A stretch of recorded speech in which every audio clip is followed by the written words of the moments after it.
Around, turn him around, turn him around. He didn't let no racism turn him around. He just kept on walking, kept on talking until he got to freedom land.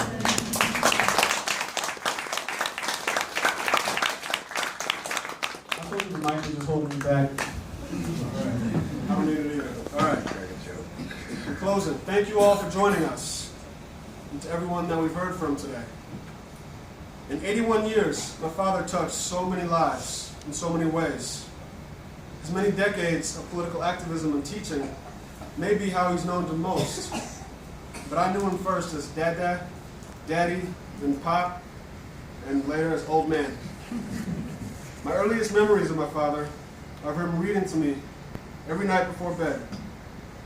Sometimes I would ask him to freestyle and make up a story on the spot. No matter how tired he was always able to spin a fantastic yarn about dinosaurs or, my favorite, ancient cultures, adventurers, parables about the world we live in. And on nights when he was working too late, driving his cab, like on weekends or holidays, he'd have books on tape, ready to go. Daddy was always taking me somewhere to stimulate my mind and my curiosity. The museum, the library, the exploratorium in San Francisco, the Lawrence Hall of Science in Berkeley. We would devour books together. And then take breaks to go on long bike rides and runs around Oakland, stopping in the park to do push-ups and pull-ups. He'd always push me a little further every day, telling me when I started getting tired, you must have a strong mind and a strong body. Keep going. Valuable lesson. Reminiscent of the ancient samurai code of being a warrior scholar, as Daddy most certainly was. And a lesson that I'll pass on to my children one day. He may not have said it to me often, but I've always felt the power of his love throughout my life as I do now.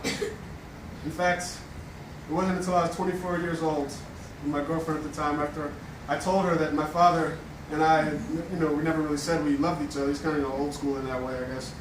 At least not that I can remember. She made me pick up the phone right then and there and tell him immediately that I loved him, which I did. He was so surprised, he just said okay awkwardly and then hung up on me. Then he called me back a moment later, probably because my mom made him, and he said, I love you too, son. And I'm so very, very proud of you. As a boy on the way to school every now and then, he'd get tired of my hip-hop stations and make me listen to the news of the world. After my anger at being deprived of my daily MC Hammer and Michael Jackson songs subsided, we would have discussions about current events to help expand my worldview. He wanted me to understand that everything is political, to see how the levers and pulleys of the global power structure operate to influence our lives. He wanted me to see the world not only through my own eyes, but through the eyes of people the world over, to feel their pain, their joy, their triumphs as connected with my own.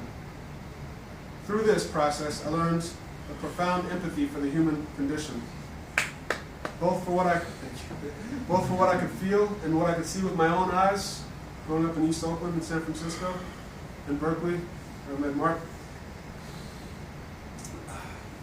Where was I? Where I could see with my own eyes, growing up in East Oakland, San Francisco, and what I could see not only just firsthand, but halfway around the world, in South Africa, Mexico, France, or Palestine. Father taught me that those lives and those struggles, those stories of love and life, were just as important as my own.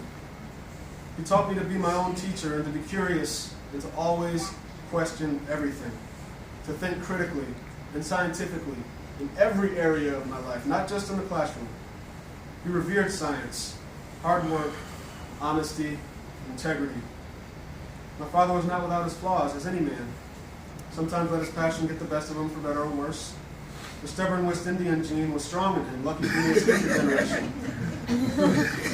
But he never wavered in his love and devotion to his family, which is a timeless and universal struggle for self-determination and liberation. In addition to these lessons, he taught me the many lessons of manhood, both directly and by example.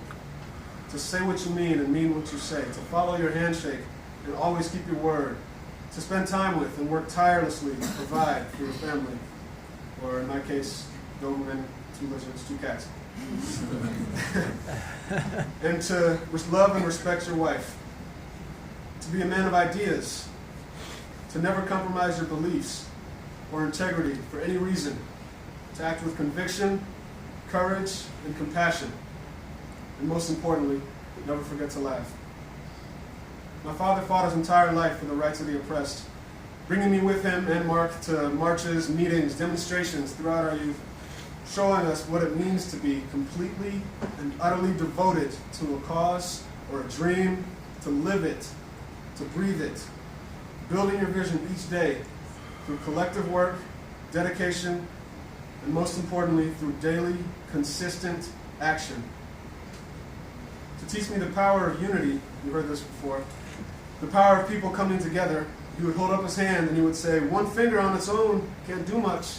It's small, it's weak, easily broken. But when each finger comes together to make a fist, it becomes powerful and ready for a fight. However, right now, we're not fighting, we're grieving. And this process, as when building a fist or a revolutionary movement of the proletariat, requires that we come together. My father would want his legacy to be one of unity such as this, of passion, of happiness, action, of bringing people together of all colors and backgrounds and honoring our place in the human family, as he liked to call it. We chose to hold this memorial here at the Dwyer Cultural Center, a place that celebrates the art and diversity of our human family, just a few blocks from where he was raised, just for that reason. My father wouldn't want sadness or depression to be his legacy, so we must try our best not to be sad today. I will use his legacy to fuel me in my studies to become a doctor and to be the best man and father one day that I can be. I will use the willpower that he instilled in me to work each day to be a better man than I was yesterday. Stronger in both mind and body. I implore all of you to do the same. Choose a piece of his legacy to take with you into your own lives, both in the small, daily, precious interactions with those who you love, as well as on the broader scale in building your dreams. Remember to be both fearless and self-critical in the process, and let nothing hold you back. Thank you.